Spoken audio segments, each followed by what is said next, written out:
আসসালামু আলাইকুম। ওয়ালাইকুম সালাম। ভাইয়ের নাম কি? নূর মোহাম্মদ।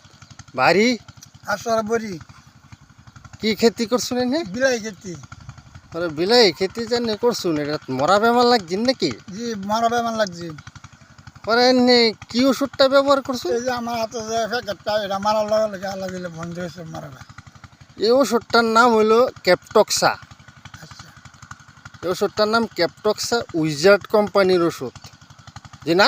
জি আর এই ওষুধটা এনে আমি এনে পরামর্শ দিছিলাম, হ্যাঁ। আমি হাবিবুর রহমানের পরামর্শ দিছিলাম পরামর্শ এবার এটা আনছি। যে এটা মারাতে এনের মরা বেমার 100% কমছে। আলাই দিলে 100% মানে একটা সিজা বন্ধ হয়েছে ডাইরেক্ট। মরা নাই না আর নিশ্চিন্ত কমছে না। নিশ্চিন্ত মনে ক্ষেত এখন সুরক্ষা হয়ে গেছে। হ্যাঁ রক্ষা হয়ে গেছে। তাই এই পরামর্শটা অন্য ফার্মারেও দিছুন? হ্যাঁ আরো মানুষের দিচ্ছি। অন্য ফার্মারে আনহার বাড়িতে প্যাকেট নিছে গা? প্যাকেট নিচ্ছি আমার বাচ্চা বেলা খেত মরে যেতেছে পরামর্শ করছে। তারপরে আমি কিছু যে আমি এটা মারার থেকে 1 সপ্তাহ পরে থেকে আর একটা গাছ সমস্যা না জানি এই প্যাকেটটা না মারুন বেটা বাজারে বেটা রাত্রে সকাল লয়ে গেছে। তাহলে নিশ্চিন্ত আনের ক্ষেত না? হ্যাঁ আমার খেত নিচ্ছি।